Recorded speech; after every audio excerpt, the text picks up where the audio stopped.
Well, hi everybody. It's afternoon. I'm going to stay on time because we're going to get everybody out by 2:30. So I'm going to talk for about 30 minutes. And some of this, if you guys have heard me talk before, I apologize.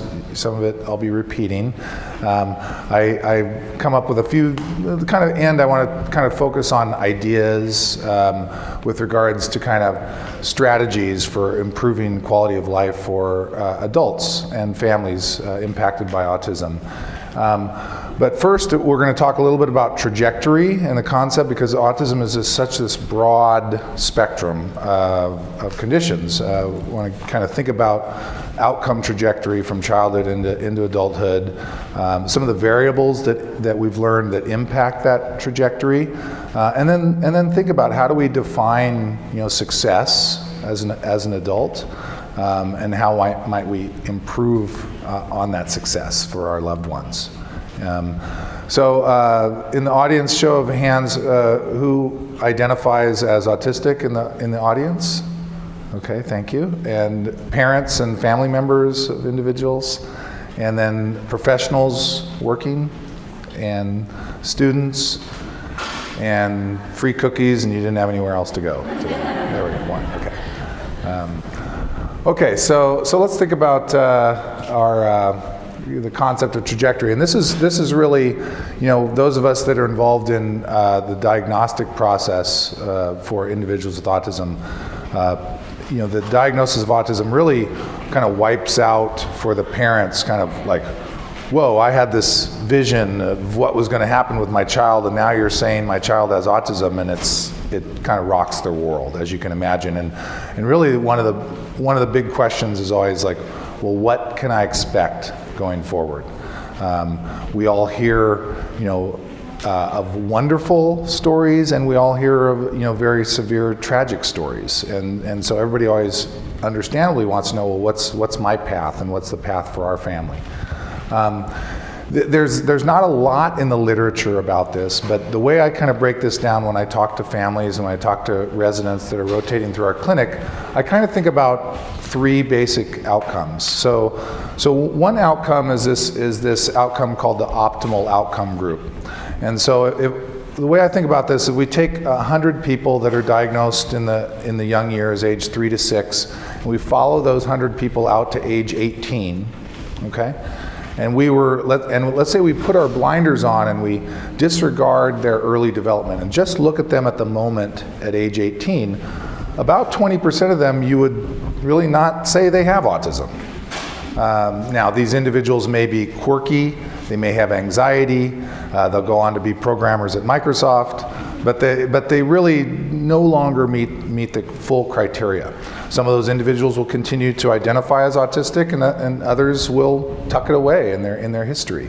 That's the kind of what we would consider a more favorable outcome from a developmental standpoint. Unfortunately, there's a similar number, about 1 in 5 or 20%, that have a more severely affected condition, that are the individuals that will continue to need 24/7 support in adulthood. The majority you would recognize as still having features of autism, but are continuing to make progress into adulthood. The factors that influence this, there are many, and some of these are kind of obvious. If you think about the second one, the severity of the core autistic deficit, so how significant are these autism features, and this actually breaks out into the way we used to classify autism by DSM-4. We had these 3 categories. We had social, communication, and repetitive behaviors, restricted interests. In DSM-5, we combined the social and the communication. But if you think about it, you can have an individual that's nonverbal but is very social and wants to have social interaction. You can have an individual that talks nonstop but really doesn't have an interest in interacting socially. You can have an individual that's talkative, social, but only wants to talk about Star Wars. And so you can see how each one of those can influence and impact outcome. The one that's listed on top, cognitive ability, or what can be intellectual disability, what used to be called mental retardation, is not part of the diagnostic criteria, but is common in autism. ranging around 50% of individuals will have a co-occurring intellectual disability. And this is maybe even a more important outcome variable than the severity of the autism. I put disruptive behaviors there as a specific item. Again, it's not part of the diagnostic criteria to have aggressive behavior or self-injurious behavior, but many individuals with autism at different parts in their life will have behaviors that impact their ability to engage in the community. So everything from self-injury to aggression to spitting to other inappropriate hygiene behaviors. Those specific behaviors can sometimes, in and of themselves, impact the outcome. A big one that we work on the medical side are the co-occurring conditions. So the mental health conditions and medical conditions that occur at a higher frequency in our population. And the most common of these being depression and anxiety, and on the medical side, epilepsy and sleep disorders. A big area are what I would call these extrinsic factors, so the factors that aren't inherent to the individual. And this is the biggest one, is access to services. You know, starting at the beginning to early intervention services, but continuing to be able to access support along the way. Socioeconomic status plays a big role into that access to services, and having what we call a case manager is an important asset. Those of you that are parents in the room know that primarily you are the case manager by default. We try to help with that, but a lot of times the support system isn't there, and so it's left in your lap. And so that can be very challenging and can be a barrier. One of the things I created this graph a number of years ago, and I continue to use it. I think it's nice because what this graph represents is this top curve represents the typical development in social communication ability in humans. Over time, there's a very rapid growth in the elementary and primary and secondary school years that then plateaus around age 18 to 20, and then individuals continue to make progress in their social abilities in adulthood, but not nearly at the rate that they saw during the school years. Individuals with autism are represented on this lower line, where they are making progress, as we talked about with their trajectory, but as an individual, as in a family, their peers are making more rapid progress. So even though the individual is making progress, it feels like you're falling further behind, because you are in that area. What's nice though, and what has been very rewarding for me working with the adult population, is seeing that this progress continues in the 20s, okay? And you can see individuals that will catch up with their peers. And that's really important. It's especially important to understand that you're putting all this work in these school years, and the concern is that there's this big cliff that we talk about with regards to services when individuals become adults. And so that's a concern. The case managers are burning out. The relationship between the case manager and the now adult child is becoming more challenging, and services are becoming not as easy to access for these young adults. So we've got this individual that's making progress and can continue, but we've got to watch and we've got to make sure that things don't start to slope off. So when we talk about transition, this is something that we think about in a couple different ways. The medical doctors think about it a lot with regards to healthcare transition. So making sure that you've transitioned to working with adult primary care providers or psychologists or other doctors. But I think there's a broader issue of transition that affects this population, because we're talking about transitioning towards independence and living and transitioning into the workplace. So we've got a lot of issues. So this is it's a high, not only do we see loss of services, but we're talking about a high risk time because of all this change that's occurring. So there's a lot of potential areas where things can go awry. I think that we've identified that there's a lot of barriers. We talk about this in our medical clinics, and we see it in our medical system. Really across the board, there's a shortage of providers. So even more so than what we see in the pediatric years, we see a shortage of providers. We don't have good tools for those pediatric providers on how to do the handoff to adult providers. The fourth bullet, parent and caregiver delay. The ostrich approach is often seen as the strategy that parents will take, and it's not the advice. Just kind of, I'm pretending like this isn't happening, and my child's going to live with me forever, and everything's going to remain exactly the same. Doesn't usually work, and I think that preparing for that transition, can help ease the process. And some of these other ones that are kind of obvious. So with that in mind, let's talk a little bit about kind of some strategies, but let's first think about like what are we talking about with success. So if I come back to that discussion that I have with parents when we make a diagnosis, the parents all of a sudden, what am I doing? What's my strategy? It's nice to kind of go back and ask the question, well, what's your job? What is your job as a parent? What's your job as a family and as a parent? And it's like, get to the real basic. Well, okay, yeah, my job is to provide an environment for my child to flourish and be happy. Great, your job hasn't changed. It's the same job that you had before. The method, the route is going to be different, but we've got the same objective in mind.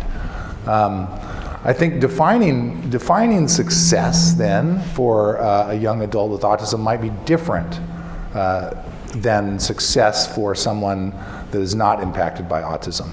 An individual that is severely affected by autism, maybe is nonverbal and maybe has intellectual disability, that success is going to look different than their sibling that is in general education and is going off to college. Okay? So you have to define it differently about what your goals are, but remembering that your ultimate goal is the same. It kind of breaks down into different categories. When we have a class that we offer at our Seattle Children's Autism Center for parents, and when their kids are in the kind of the high school and going into college age, called Next Steps, and we talk about things about applying for SSI and Developmental Disabilities Administration applications, and are there community college programs, and a lot of these things that potentially impact our young adults. And one of our questionnaires at the beginning is what are your long-term goals for your son and daughter? And they really fall into these four themes. The answers tend to have to do with health and wellness. They have to do with accessing and being engaged in the community. They have to do with being social and having friends. And they have to do with ongoing education and employment. So these are, when we look at our answers, it's almost always falling in these four categories. So I think that can give us some framework on, okay, well, how do we do that? How do we reach these goals in these different areas? To give us a little bit of baseline on kind of how we're not doing a very good job right now, we published a study in 2015. Emily Myers, who's one of our developmental pediatricians at Seattle Children's, was the lead author on this, and she took a look at this data out of this national survey called the National Longitudinal Transitional Study. And this is a study that has been following a cohort of youth from early adolescence into adulthood. And it's thousands of individuals that receive phone calls over a series of times. So the same individual that their parent would have answered a series of questions on the phone when their child was 13 will get called again when their child is 15 and 18 and 22. So there's 5 waves of phone calls for this cohort. And they followed this group going forward. And what we were interested in looking at was this concept of community participation and social participation. And we were specifically interested in autism. This study involves individuals of all kinds of developmental disabilities. So we took the individuals with autism and we took the questions that had to do with social and community participation. And what we saw was kind of what we predicted with regards to community participation. If you look at that kind of light blue or purple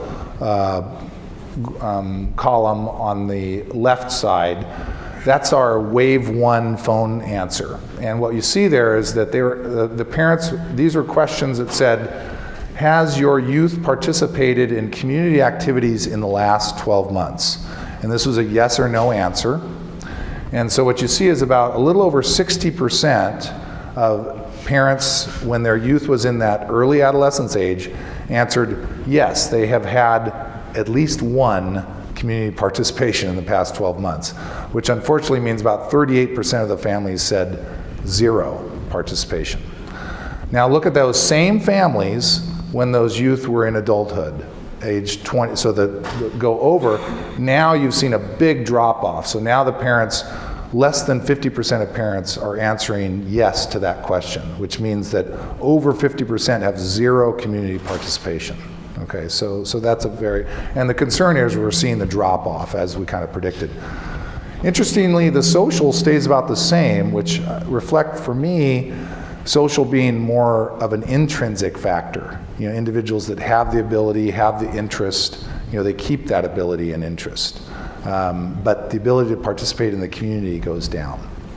Okay, so we've got work, obviously, that faces us both as individual families and as a society and a community as a whole. Does anybody know Will Kerner in the audience?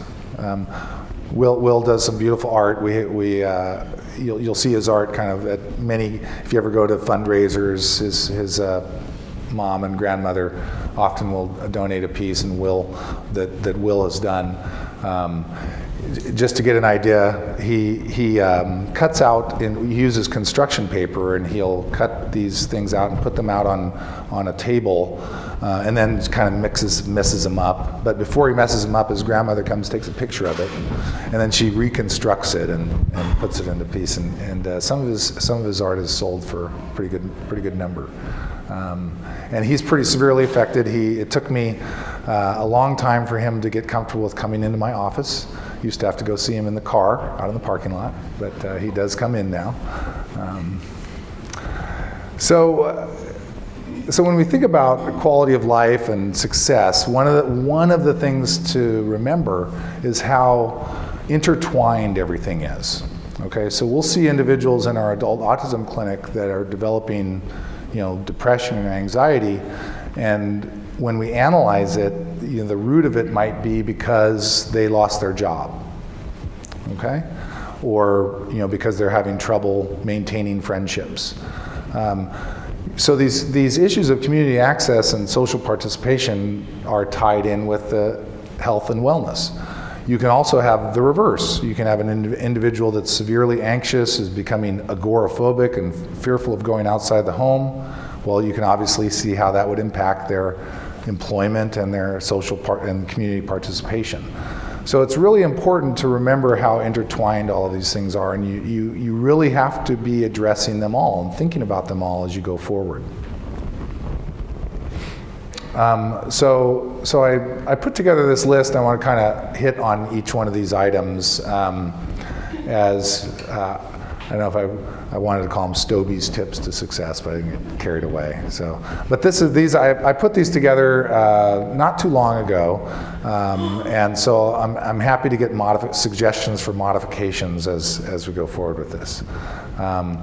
So the first one is just the concept of celebrating differences and not thinking about everything that's different as bad.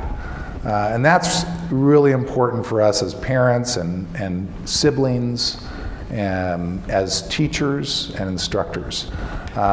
This quote comes from the first known invited lecture on autism given by Hans Asperger. The audience were Nazis.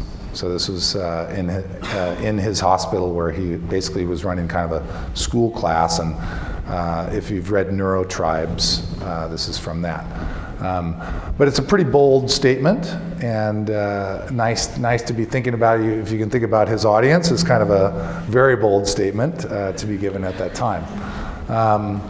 So I don't think we want to always think about the hyper-focused interest or as a bad thing. And if you look at individuals that have had success in employment, and if you look at the job coaches that have an excellent track record, if you look at some of the programs like Project Search, which developed out of Cincinnati Children's Hospital, and they're working on their work in the autism field, it's a lot about taking that, trying to find how can I make this interest into something that is worthwhile and meaningful long term. Okay, and now there are going to be some things that are hard to do, with regards to that. But a lot of times you can, take those areas of interest, and if we think about it, that's kind of what we all do anyway, right? You find your area of interest and you go to school and you study that and you hopefully get a job in that area. So why is it really any different? I mean, maybe their areas of interest are not the so-called typical areas of interest, but it does take some more creative thinking to think of how can you correlate this specific interest with something that will be meaningful long term for a lot of people. Not everybody's hyper-focused interest is going to be mathematics. Sometimes it is, and then you're lucky. So it's interesting about this one specific study, this last bullet point about individuals were commenting about how their teachers did not see it this way, and it's interesting too about some of the comments we've got when we've had panels of self-advocates and some of the suggestions they've made to the teachers. And this is kind of in one of those areas. That being said, I think there are some specific behaviors that just have no place, and those specific behaviors such as aggression, spitting, some sexualized behaviors. So hygiene, property destruction, sexualized behavior and physical aggression really have no place, and that's where I think if you have one of those behaviors continuing into the teens and adult years, you need to hone in and really extinguish that behavior. Now, easier said than done. Okay, I totally get that, and getting access to these types of behavioral therapies that have been shown to be effective isn't so easy either. And so we recognize that there's a barrier there.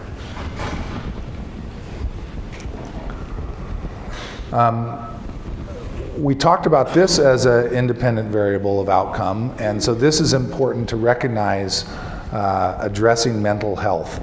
And these are some statistics that scare me. I think the suicide attempts is actually, if you look at individuals with high, quote-unquote, higher functioning autism, the number goes up to 8 or 9-fold compared to their age-matched peers. So these are very concerning. This occupies a lot of our time in our adult autism clinic, working with individuals that have suicidal ideation, that are depressed, that are severely anxious. This is where we do get into medication management, and this bottom number shows how common it is that individuals are on at least one behavioral medication, usually targeting depression, anxiety, but also things like ADHD, some of the sleep disturbances that we see. So we'll see a variety of reasons why we need to get involved in mental health treatment. This is an issue, this is an area that I think we often neglect, is thinking about physical health. And again, it's one of those things that as a parent, how many battles can you fight, right? And so I'm going to go ahead and let my child eat only 5 food items, and I'm not going to force my child to go to PE and be physically active. I totally get that, because you're trying to get all of these other things done. But I can tell you, when we look at our data in adults, we're regretting that. And so I think that this is an important message for families and parents when their children are still kids, that we be thinking about how do we instill good physical health ideals into our children. To highlight a couple of these concepts, there's one of the best pieces of data that's continuing to grow comes from a longitudinal study out of the Weissman Center at University of Wisconsin. They've been following a number of adults in their adult years. And what's being seen is a number of things in that group. Concerning is that there's a potential trend for loss of adaptive skills at an age where they're not seeing it with other developmental disabilities, and we don't understand what's going on there. They're seeing early signs of premature death from cardiovascular events and from stage 3 and 4 cancers. So why do you think that might be? So one of it is probably a reduced level of activity, and could be dietary factors, so risk factors for cardiovascular disease.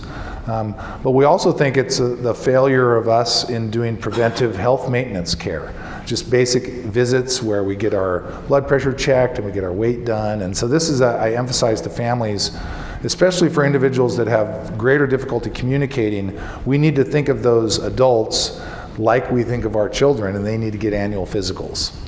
We had a patient that had a testicular cancer, a 10 centimeter mass. No one had seen him naked in about 5 years. He just wasn't getting exams, nobody was seeing him. So this is an important message, and I think again also the message of the physical activity and the nutrition, trying to instill those factors early on.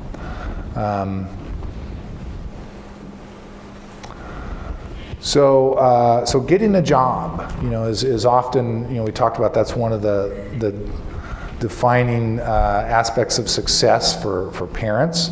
And we certainly see right now where we are is we're not in a good state. We're seeing low employment rates across the board for individuals with autism, regardless of their intellectual ability. We're seeing low employment rates. The social communication deficits really get in the way of employment.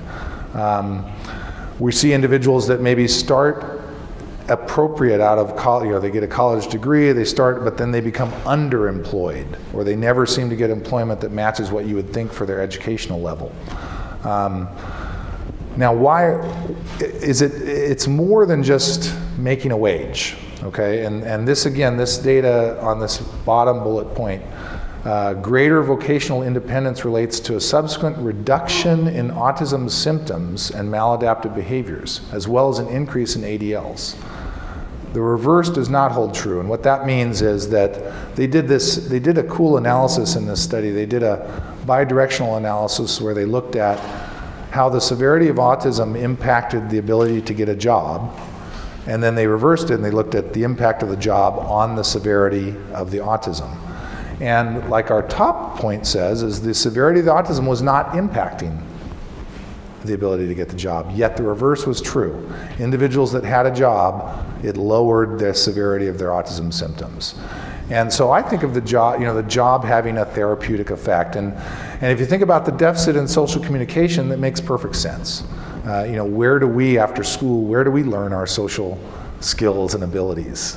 Right? Learning to work in a group, or learning to work with peers, and how to greet those peers and strangers and friends, and you think of how complex that is. And so practicing that ability can be done in the workplace. So we feel that this is important, even if it's not to the point that gets a person off of SSI, or allows them to be living independently. It has a huge role.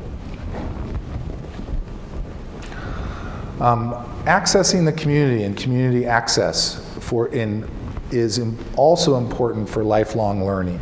And we wish that there were opportunities for school learning opportunities for individuals with autism, and we're seeing growth in that area. We're seeing community colleges, we're seeing programs at SPU and at University of Washington and Washington State. We're starting to see programs that are specifically tailored for individuals on the autism spectrum.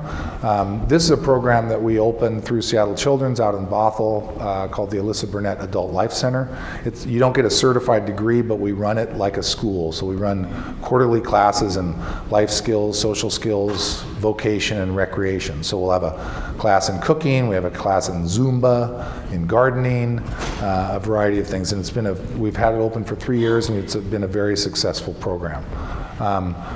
This is an example of our fall schedule of classes, everything from studying Disney and film. We started a robotics class. We have a number of students rotating through from UW Bothell that work with our participants at the Burnett Center.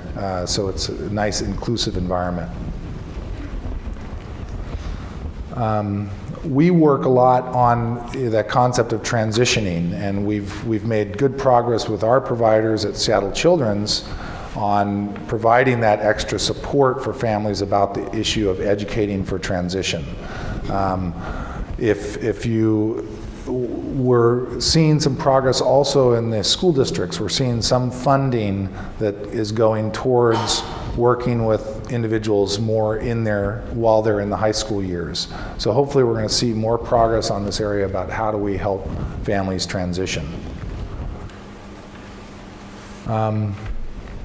So this one I think has been, for me, important lesson that I've learned coming to sessions like this and listening to Natalia and listening to others educate me.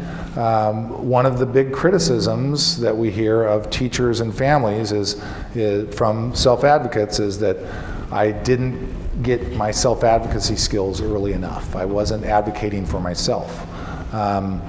It's a struggle. The motivation often isn't there for those individuals in their teen years, so sometimes it's easier for you to tie their shoe, for you to take them somewhere and not have them learn how to take a public transportation. For you to speak up to the teacher instead of having your child speak up to the teacher if they're having issues. So, we're hearing this from the 20-somethings that they wish we had done more in helping promote self-advocacy.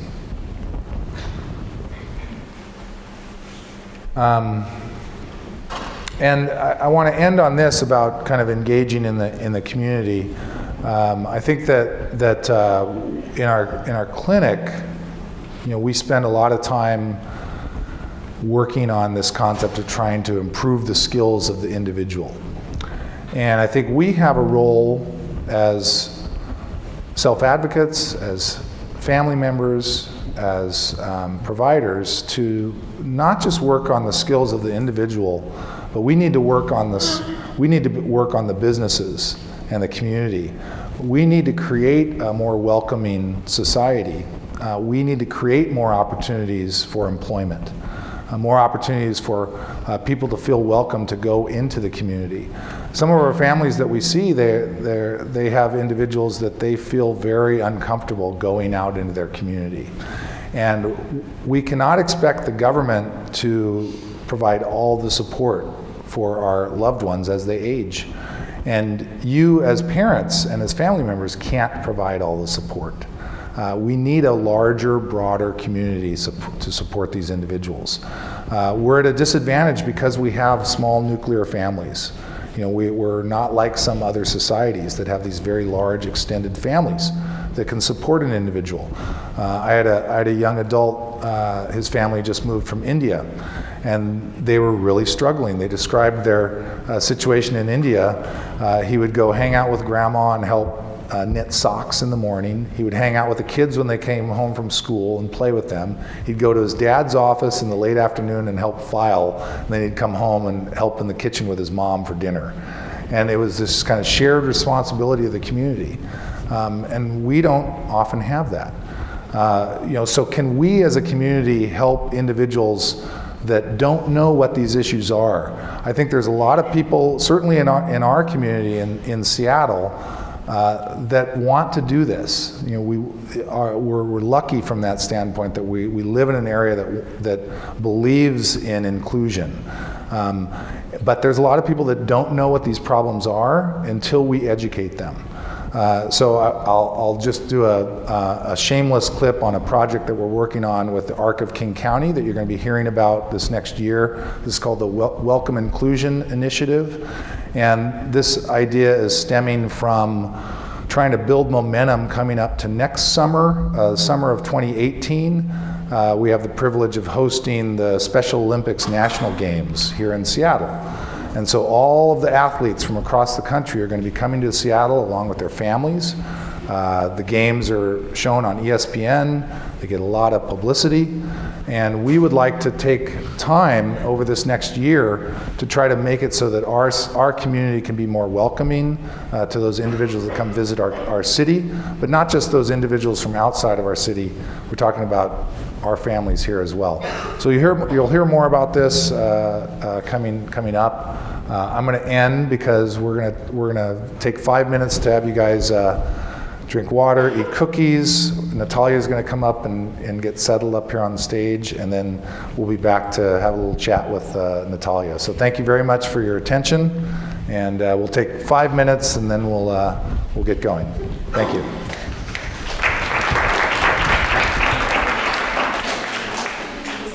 So tell us a little bit about yourself and your life right now.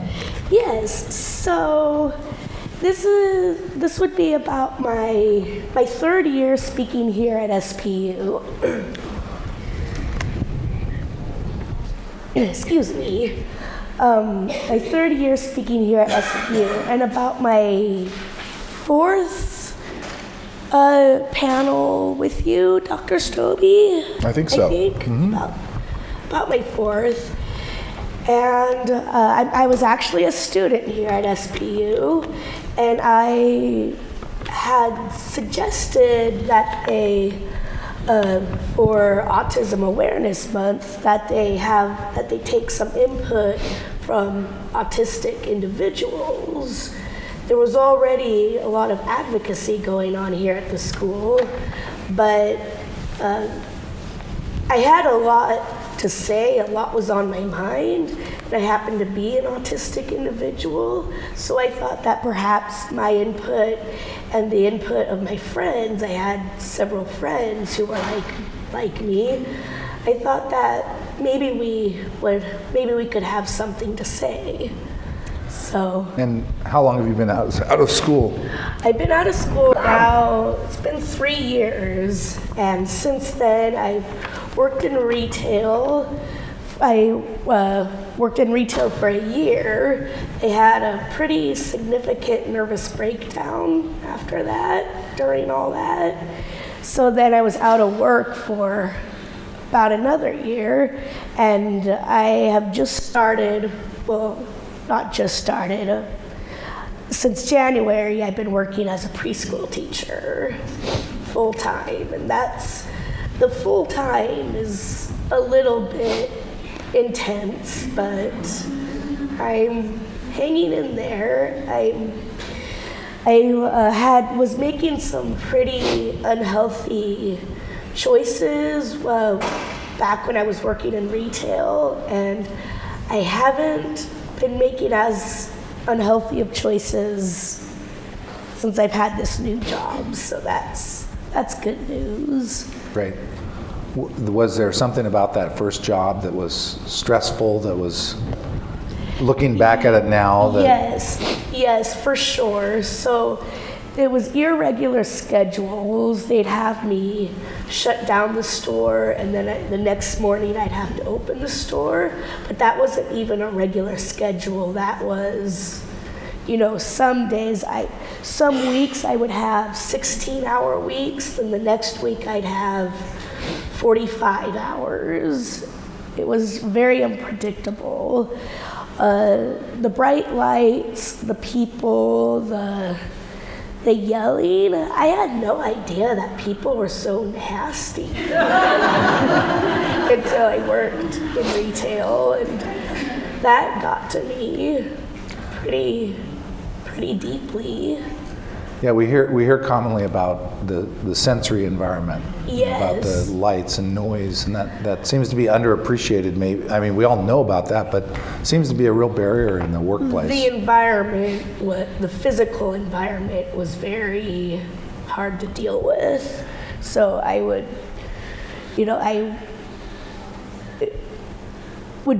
make unhealthy choices, and I would medicate myself to try to dampen down the input. And you've helped me with that. You prescribe me my medications, and I take them now as prescribed. So, and I feel a lot better. Great. So tell us about your family life, where you live. Yes, I still live with my parents in their basement. I am working with a state agency. We're trying to get me out on my own within the next year. And the name of the agency slips me at the moment. But we found them through DVR. And it was DVR who helped me to find my current employment position. And for those of you that don't know, DVR is the Division of Vocational Rehabilitation, and that's a available service to individuals on the autistic spectrum. Yes. And Can do a lot of things, not just help finding Yeah. work, but can do other things as well. Took a long time to find me a position of employment, but I'm pretty happy with where I'm at now. Great. And what do you like to do for fun? What are your activities? I like what anybody would enjoy, going to the movies, reading a book, taking a walk, taking a walk through the park, whatever, any regular person. You sound pretty human. Yeah. So you have a skill in art also, Yes, right? and my art. Yeah. Tell us about your art. But I take that for granted because I just sort of do it Yeah. all the time. I don't even think of it as a hobby. I think of it as an identity. What kind of art do you work on? Oils mostly, but I do multimedia. Lately I've been into oils, for sure, big canvas oils. Different subject matters, realistic, surrealistic, some impressionistic, and other media as well, a lot of collage. I think one of the, you had a slide, but maybe it's not working, but one of them was a collage. Yeah, nice. And then how's your social life outside of your family? Well, I don't want to embarrass him, but my boyfriend's right there. Sorry, Sean. Very good. So I have one of those. Congratulations. Yeah. Yeah. And it's pretty significant, actually, because it's pretty serious, and I really didn't think that was the direction my life was going to go in at all. But, we do make the plans, but sometimes you think you're going down this road and you go down this road instead. It's true. It's a journey. Yeah. So what would you, if you had one or a couple things that else to tell the audience about how autism has impacted you, what would be anything you'd want to tell them? So I'm very pro-autism, although I've struggled. The autism was, and the ADHD resulted in my nervous breakdown, and I have actually a diagnosis of atypical psychosis now, but that resulted in the sensory overload and, where I was taking myself. But I would say that it's part of who I am, and if that's who I'm meant to be, then I'm okay with it. I'm along for the ride. So wherever autism is going to take me, it's gotten me into DVR, which has landed me a really terrific job, I feel like. And I've gotten to meet some wonderful people. And so my attitude is that of gratitude. Nice, nice. Any advice you would give to parents or to the community as a general on things we could be doing better, or? Yes, actually there is something. When I was reading the question, looking over the questions on my phone, it happened to me to be while I was at work during break. I was sitting in the staff lounge and I was reading through the questionnaires, and it was perfect because just that day there was a bit of some what's the word, people sometimes on occasion they talk to me in a patronizing tone, and they don't have to do that. You don't have to patronize me. And I was just thinking, that very day in work, I felt like I was being patronized a little bit, but I'm not an idiot. I'm really not. And I went to school, and that doesn't work for everyone with autism, but most of us you don't have to patronize us. Yeah. That's definitely something I wanted to say. That's a very powerful message, I think, Good. people need to hear, so that's great. Anything else that you wanted to add that I didn't ask, or any other burning comments that you'd like to add before we end? No, just that whatever life throws at you, go with it. There is community support, so use it,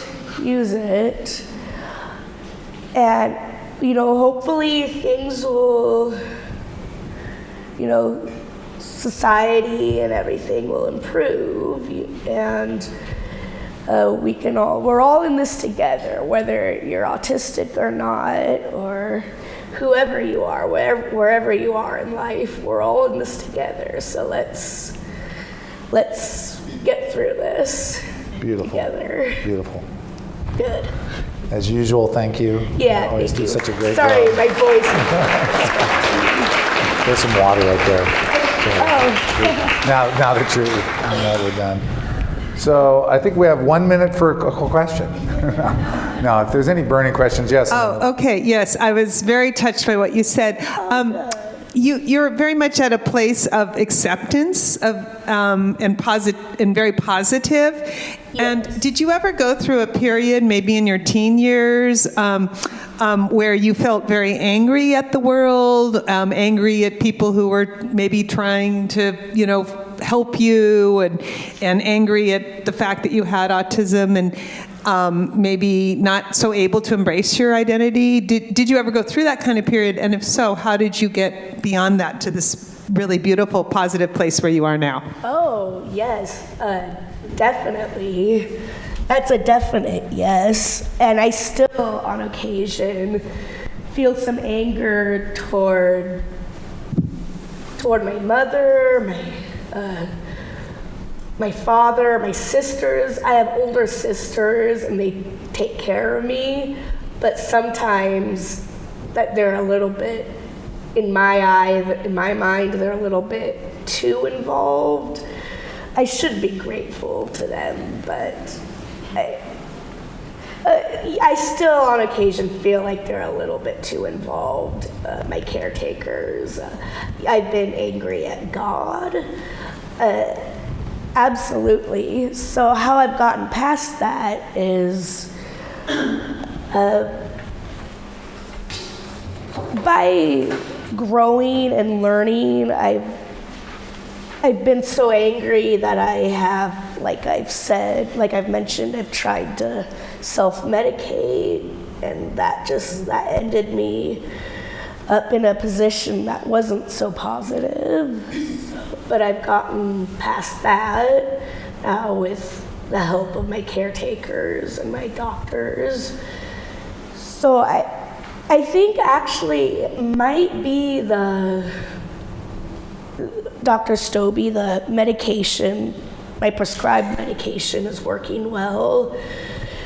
I'm able to concentrate and work, and I think I'm happy because I'm working, to be honest. But I'm not 100% yet, for sure, and I still do have feelings of anger, absolutely. Great. I saw another hand up for a question, or no? Well, I think we'll end then. Thanks again. Thank you, as usual, and thank everybody and thank you to SBU and the Bev and for hosting this wonderful event. So thank you. Very.